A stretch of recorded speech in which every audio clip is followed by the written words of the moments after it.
Hello po. Magandang hapon po. Pasensya na, abalahin ko po kayo. Kanina ko po kayo tinitignan doon eh. Kinukonvict ako ng Holy Spirit eh. Pwede po magtanong? Pwede po pa, may po tayo dito mic. Pwede po sa inyo dalawa. May tanong lang po ako. Naniniwala po ba kayo that there's heaven and hell? Pwede po magkaiba sagot. Depende po kung ano yung talaga yung tunay niyo na paniniwala. Hindi, kasi syempre, iba-iba naman kasi tayo ng mga paniniwala. Diba? Apo. Yung iba, yung tulad ko, nakalakihan ko rin kasi dati na may hell, tapos may heaven. Ay. Pero nung parang, Sige po, lapit niyo po. nung parang nakilala ko yung Diyos, tapos may sa amin na wala naman daw, sabi daw sa Bible na wala naman daw talagang hell. Totoo na may heaven, pero ang hell, wala naman daw talaga. Apo. How about you, kuya? Kung hindi kayo naniniwala, okay lang. Pero hell hindi. Hindi rin. So, parang both po kayo. So, heaven meron, pero hell wala. Okay po. So, pwede po malaman, ano po name ni kuya? Paul Harris. Paul Harris. Paul? Okay, sa inyo po ate. Noemi, Cruz. si Paul, and then si Noemi. Ako po si JB. Yung anak ko po si Benix. So, gusto ko sana i-preach yung gospel. Tapos kaya po ako naka-record. Gusto ko malaman kung nagagawa ko ba siya ng tama o hindi. So, doon po sa sinabi nyo, naniniwala po kayo sa heaven. So, kung naniniwala po kayo sa heaven, ano po tingin nyo ang pwede nating gawin, ang pwedeng gawin ng isang tao para mapunta sa heaven? Based on my study, kailangan natin gumawa ng i-motivate natin yung sarili natin na all good things lang yung gagawin. Apo. Follow natin si Jesus Christ kasi Apo. siya naman talaga yung leader natin. So i-avoid natin yung mga nakakasuklam sa Diyos. Okay po. Sa about you, Kuya Paul? Same. Okay. So, ngayon po, parang being obedient and doing good works. Yun po yung parang way natin para mapunta sa heaven. Tapos po, kaya lang walang hell. Based po doon sa paniniwala nyo. Just in case, totoo po yung napaniwalaan nyo. If there's no hell, bakit po kailangan natin gumawa pa ng mabuting mga bagay? Kasi sabi kasi doon sa natutunan ko, meron naman kasing final sabi nila yung final yung pagtestigo, yung parang ano ba tawag doon? Yung titestiguhin, parang Kakastiguhin. Parang kung talagang makakasama ka sa kaharian ng Diyos or hindi. Pero binubukod naman talaga ang mga bad at saka good, pero hindi sila sa hell. Saan po mapupunta yung mga hindi mapupunta sa heaven? Sabi nila, hindi na mabubuhay pang magpakailan. So parang magiging not existing na siya. Yan. So, nadinig niyo na po yung term na atheist. Ibig sabihin ng atheist, di naniniwala sa Diyos. Kasi ang paniniwala ng atheist, something came from nothing. So, yung ganun po, parang ang nangyari, walang Diyos. Nagsimula sa lahat ng bagay sa wala. Nagkaroon ng Big Bang, pero di rin nila ma-explain bakit may Big Bang. Saan ang galing yung Big Bang? Kasi everything that we are seeing, there's a cause. So, medyo impossibility rin yung stand ng atheist. Kaya lang yung stand ng atheist, medyo similar po doon sa naging stand nyo slightly. Sa naging parehas? Yung coming to nothingness. Kasi sa atheist, pag namatay ka, we will be coming back to our creator, which is nothing. So, ibig sabihin, stop lahat. Then, if that's the case, pagka nag-stop lahat, ibig sabihin, wala ng pain, walang weeping, walang gnashing of teeth, walang lahat ng gusto nating takasan sa mundo, wala na. So, ano po magiging value ng heaven kung wala yun? Because, wala ka nang mararamdaman. It only means that it's okay to not be in heaven. So, it means, pagka ganung mindset ng atheist, okay na akong magkasala. Kasi hindi ko naman pwede, ayoko na pumunta sa heaven kung wala naman palang parusang mangyayari sa akin, mawawala ako sa existence. Mangyayari, the cockroach, the ants, if someone squashed the cockroach, it died. Pero walang value. Same sa tao. Pag we go back to nothingness, wala nang value. But God created us in His own image. Now, the reason why there's hell, para ma-enjoy natin yung heaven. How can we enjoy heaven if we don't believe there's hell? Bakit tayo matatakot mapunta sa kawalan kung wala namang parusa? Kasi walang hell. But in Revelation, there will be gnashing of teeth, there will be weeping. Eternal darkness. Kumukulo, mabigat yung pakiramdam, pain, eternal suffering. That's the reason why we're going to run away from it, and that's the reason why we're going to seek heaven. Because hindi siya magme-make sense. Pagka babalik lang sa nothingness, I can do everything that I want if I will not be existing after this life. So, eto naman po, hindi ko naman po pina-force. Kumbaga yun lang yung naging parang naintindihan ko sa kanya na walang mawawala ng value ang heaven if walang hell. Because we're not going to run away from hell anymore. Hindi na siya nag-exist. But if heaven is true and hell is true, we don't want to go to hell. Kasi alam niyo po yung si Satan, ang deception ni Satan, yung anxiety, sorrow, stress, depression, anger, hatred, envy, jealousy, all of those negative things na naranasan ng isang tao sa mundo, those are the things that we want to run away from. Walang gusto mag-stay dun sa mga bagay na yun. Tama po ba? But, people, sometimes, ito yung nakakalungkot, nakakapag-isip ng suicidal thoughts. And I'm guilty. I was one of those people.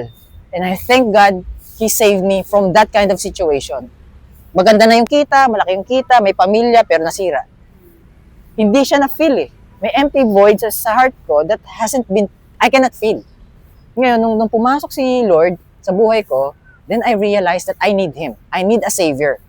Kasi kung si Satan, ayaw ipakita sa atin na yung mga bagay na yon, dadali natin sa hell.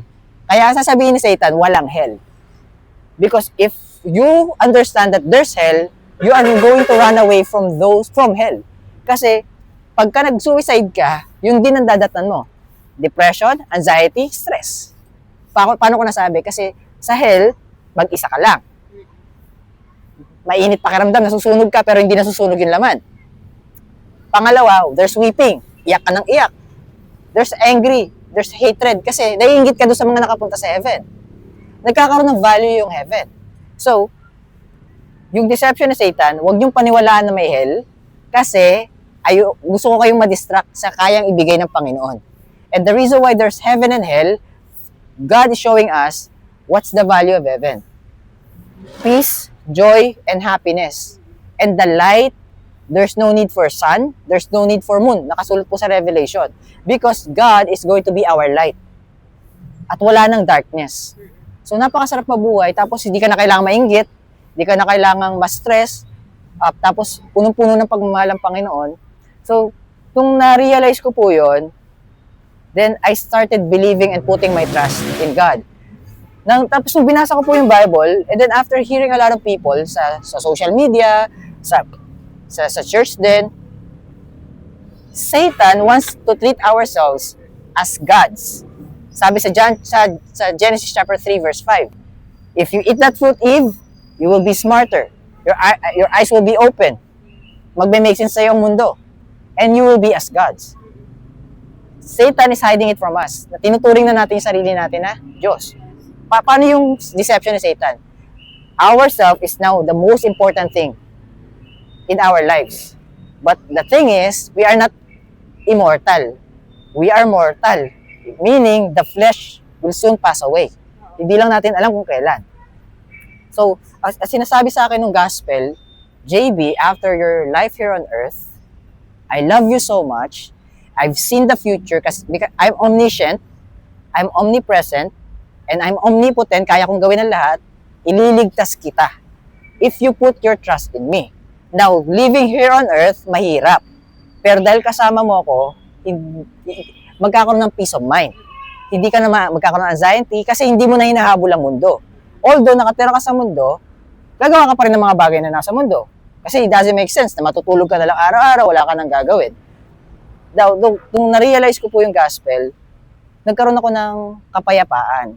na hindi ko pala kailangan hindi ko kailangan i-earn yung salvation. Ang kailangan ko pala, i-put yung trust ko sa Kanya kasi sinabi niya, sinacrifice ko yung sarili ko sa inyo eh. I, who know no sin, become sin. The reason why is I'm gonna take all of your sins from you, put it in me, and I will die on that cross. The wages of sin is death, but the gift of God is eternal life through Jesus Christ our Lord. So kung tayo magbabayad ng sarili nating kasalanan, ang sabi ng atheist, nothingness. Wala kasing hell. But the truth is, there's hell. Kasi baliwala ang heaven kung walang hell. So if you believe in heaven, definitely you need to believe in hell. Kasi magkakaroon ng value yung heaven para sa'yo. Now, sabi ng Panginoon, front to back, pagka binasa niyo po yung Bible, it is pointing to our Lord Jesus Christ as our one and only Savior. Ano po ibig sabihin nun? We cannot save ourselves. There's nothing we can do. Kasi lahat ng gagawin natin, masama man o mabuti sa kapwa, hindi sapat na itumba sa ginawa ng Panginoong Jesucristo. At tawag ng Panginoon doon, filthy rags. Maduming basahan. Kahit na ginagawa mo ng mabuti, sa mata ng Diyos Ama, maduming basahan. Kasi ang nakikita niya lang ay ang holiness and perfectness and righteousness ng kanyang anak. So if we allow our Lord Jesus Christ's blood to cover our sins, the Father doesn't see your bad deeds before and also your good deeds. Because the Father can only see now the blood of our Lord Jesus Christ covering us. So hindi na nagpe-penetrate and He chose to forget our sins. Hebrews chapter 10 verse 17. Tignan niyo po to. Sabi nung distorted gospel, do X, Y, and Z, do this, add it to the finished work of our Lord Jesus Christ, and you will be saved. But our Lord Jesus Christ said, no, because you will boast. In Ephesians chapter 2 verse 8 and 9, it says, for by grace are ye saved through faith, not of yourselves, it's the gift of God. Verse 9, not of your works, so no one can boast. So, ibig sabihin yung glory ng pagkakasave natin, sa Kanya lang mapupunta. We don't have a part of our salvation kung meron man yung kasalanan natin. Because grace of God is not for worthy people. Sabi nga ng Panginoon, ang ospital, hindi para sa mga magagaling na. Ang ospital, para sa may mga sakit. Grace is for unworthy people because grace is me saving them. Now, if you put your trust in me, I'm saving you and I've saved you already. So, parang, saan mas nakawala? Ano yung freeing? The truth will set us free. God will save us. Now, it will produce good works. The good works that we're going to do is not the reason of our salvation. Kasi pagka ginamit natin yung good works as a part of our salvation, parang sinasabi natin sa Diyos, teka muna, yung ginawa mo not enough. I'm gonna put my own works and add it unto you because I am also God. But I'm not going to admit it because Satan deceived me. The moment that we are counting our good works as a part of God's finished work to make it whole, ibig sabihin nun, we're treating ourselves as gods. But when is the last time a human being created a universe? Sinong tao nakakreate na ng earth? Sinong tao ngayon immortal? No one. So we're just nakikirenta lang tayo dito sa mundo. Pero ang ganda ng pangako ng Panginoon. So pasensya na po, medyo passionate lang talaga ako. I want to share the gospel of God. I want to share the goodness of God. Sabi ng Panginoon, I'm gonna take you home. Let me. Allow me. I'm not calling you by your sins. JB, I'm not seeing your sins anymore. But I can call you by your name. Because you put your trust in my Son. Pagka tinanong ako ng Panginoon, JB, bakit kita iaalaw pakapasok sa langit? Because of you. Wala akong kayang gawin para makapunta dyan. But because you promised and you sacrificed your son just for Kuya Paul and Ate Naomi, Benix, and JB, dahil sa ginawa niya, He allows us to enter the kingdom of heaven. So, I'm just hoping and praying na somehow makapag-plant ng seed na Medyo mabigat kasi pagka walang hell. Medyo magaang, parang kaya na natin gawin lahat ng pwede natin gawin. Kasi wala na tayong pinagkaiba sa atheist. Kasi ang atheist, sabihin nun, bahala kayo sa buhay niyo, gagawin ko kung anong gusto ko. Pero minsan yung atheist, ang thinking nila, hindi nagsastand doon sa ginagawa nila. Kasi sa atheist, relative lang lahat ng bagay. Pag may sinampal ka, tama pa rin yun sa kanila. Pag may sinuntok ka, tama pa rin sa kanila. Pag may binigyan ka ng pagkain, tama rin sa kanila. Kasi walang tama o mali. Kasi ang alam nga nila, wala namang hell. Pag namatay kami, tapos na lahat. Nothingness. But someone who believes in heaven will not appreciate heaven if there's no hell. Kasi ang mangyayari, okay lang pala, hindi ako sumunod sa Panginoon. Okay lang pala, hindi ako magtiwala sa Panginoon kasi nothingness naman pala bagsak ko. So, actually, iba yung approach ko, iba yung nasa isip ko paano ko i-approach. First time ko narinig itong yung stand na ganito, kaya hindi ko alam paano siya i-approach. So, I'm just letting the Holy Spirit say the words that we need to hear. Maybe, pasensya na kung medyo parang dating ko forceful, o kaya medyo parang dictative. Kung ganun man, pasensya na kayo sa akin. Medyo passionate lang talaga ako. But, I don't know what else to say. Kasi ayoko yung force. Kasi si Lord hindi pino-force tayo yung ano niya eh. Our Lord Jesus Christ, God the Father, God the Son, and God the Holy Spirit is just waiting for us to accept His free gift. Pagka we need to earn it, it's not gift anymore. It's like wages na, kabayaran na sa ginawa nating kabutihan. But if it's free gift, God is not expecting from us only our trust. So napakasarap sa ganung pagmamahal ng Panginoon, ipagkatiwala sa Kanya. You know what? Nung lumakad ako kasama ng Panginoon, hindi naman nawala yung problema. Naging iba lang yung paningin ko sa problema. Lord, Naging magaan. magaang. Sabi ko, Lord, dati ito, pinoproblema ko to, wala naman sa control ko. It's out of my control, surrender it to you. So whatever happened, it is your will. Naging magaang yung buhay talaga eh. Wala naman akong maraming pera, wala nga akong talagang, isang taon na akong di nag-work, nagugulat na lang ako. But God is providing.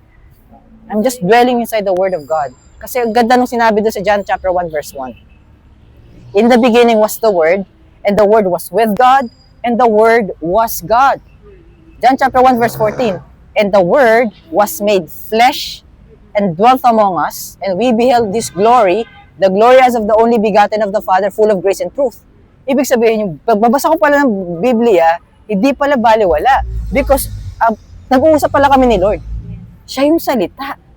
Na-amaze ako nung nabasa ko, nag-mind blown ako. Sabi ko, oh, grabe ka, Lord. Kasi sabi nila, yung the Bible is, yung Bible daw kasi ang way natin para makausap si God. Amen, amen. How about you, kuya? Anong saan mo doon? Sa do you believe in the Bible? Okay. May time na ba nabasa mo na po siya? Tagal na hindi, pero dati. Okay, okay. Okay lang po yun. It's all good, all good. Kasi yung seed naman ni Lord, pag once na plant sa atin yun, it will grow in its perfect time. Alam niyo po ba, narinig ko yung salita ng narinig ko yung good news before, 2013, binaliwala ko pa rin eh. Kasi, I'm of the world pa nun. Sabi ko, prioritize ko muna. Kasi pagka pinrioritize ko si Lord, baka kailangan ko prioritize yung pera muna. Bigay ko muna lahat ng kailangan ko maibigay sa lahat ng pwede pagbigyan. Pati sa sarili ko. Tinalikuran ko siya noon, pero natutuwa ako, yung naitanim na seed sa akin before, di pala baliwala. Because noong 2024, tinayaan niya, ma-encounter ko siya. Kasi talagang I'm lost. Sabi ko, Lord, kunin mo na to, hindi ko na kaya. I was giving up. Thank God, na-save niya ako. And I'm just... Nag-grow yung seed sa... Opo, yun po. Sobrang thankful ako. And I'm also praying and hoping na mag-grow pa yung seed. Kasi alam ko nadidinig nyo, meron pong lost sheep. Merong sheep, pero meron ding goats. Yung goats, kahit anong paliwanag gawin natin doon, tapasok sa kanan, lalabas sa kaliwa. Pero yung lost sheep, medyo confusing, Lord, di ko madinig eh. Lost sheep yon, pero nadidinig niya. Pero eventually, yung lost sheep madidinig. Makakauwi yung lost sheep sa flock ng sheep. And I'm praying and hoping that sooner or later, I'll be seeing you in heaven, both of you. Promise ko. Yun talaga yung laman ng puso ko. Kung pwede ko lang buksan yung puso ko ngayon, tsaka yung laman ng utak ko, yun talaga makikita nyo. I'm rooting for you, Kuya Paul and Ate Noemi, tama? Na ano yung pangalan? So, kayo po yung pang-apat na nakakausap ko ngayon, pangatlo at pang-apat eh. So, this is the first time na I'm doing this. I'm just following and obeying God's calling. Tinutulak ako eh. Sabi ko, hindi pa ako ready. Kailan ka magiging ready kung hindi ngayon? So, hindi ko alam kung paano i-end. Siguro, pwede ko po ba kayo pag-pray? Okay lang. Okay lang po ba? So, Heavenly Father, Father God, thank you for this opportunity na binigyan nyo kami ng pagkakataon. This is the first time that I've heard their stand and hindi ko alam paano i-approach but thank you for at least leading me, Father God, allowing me to say what you want me to say. The words are not from me. I am not important. Vessel lang po ako. Lahat po ng sinasabi ko sa mga tao is galing po sa inyo. Kayo po ang ma-magnify, Panginoon. Kayo po ang makapangyarihan. Kayo po ang lahat ng bagay para sa amin. Kung ano man po pinagdadaanan ni Kuya Paul at Ate Noemi, kayo po ang gumabay sa kanila. I-alis nyo po sila kung meron silang mga challenges. Bless nyo po sila. At ma-encounter po sana nila kayo. Ipadama nyo po sa kanila ang inyong presensya, Panginoon. Para mas mapalapit po sila sa inyo. And alam ko may sinesend kayo ng mga tao para sa kanilang dalawa, sa kung ano man pinagdadaanan nila, na matanaw po kayo ulit, na makita yung liwanag at mag-guide sila papunta doon sa liwanag. At seek ye first the kingdom of God and everything will be added unto you. Kaya lang may deeper meaning po yun, Lord. Alam ko na pinaliwanag yun na sa akin. Kingdom of heaven, eternal life, and all the wonderful things in heaven will be added unto us if we seek you first. And all the things that we need here on earth, you will provide. But the desires we want, it might not be in line with yours. So please check our hearts, clean our hearts, remove any unclean thoughts, any unclean desires, Father God, for every one of us. Replace our heart of stone with your heart of flesh and lead us back to you. And thank you, Father God, for the life you've given us. You woke us up today. May purpose, kung ano man yun, ikaw lang po nakakaalam. But guide us on our way home. Kung saan man kami dadali ng aming mga paa, kayo lang po nakakaalam. And we trust you, Father God. And ikaw na po bahala sa bawat isa. Lahat ng plano mo ay mabuti at maganda at makapangyarihan. Tiwala, inaangat ko po sa inyo. Not my will, not my prayers, not my desires for every one of us, but your will be done for each and every one of us. Father God, we pray and we praise you and we thank you, we glorify you, and we pray in our Lord Jesus Christ's name, in His mighty name, amen and amen. Amen and amen. Ayun na, dinasal, yun na yung prayer. Oh, pinag-pray ka ba? Timing yung prayer. Ay, we all nag-bless na sila. Grabe. Sabi ko, nahiya ako. Magkausap sila, approach ko ba sila? Okay lang po. Anyways, Ako na. all goods na, cut mo na.